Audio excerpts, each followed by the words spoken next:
呢個信報，我就唔買佢，可能我日日都買嘅。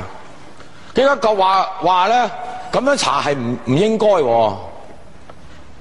點唔應該啊？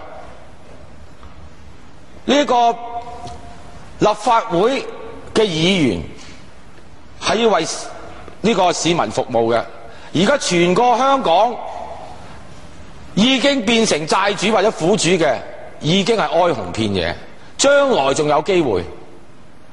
咁我哋點解唔查呢？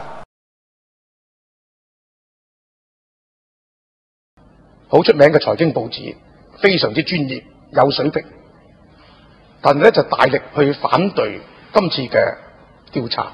個信報咧都係令人哋非常之驚訝，好似基本功課都冇做。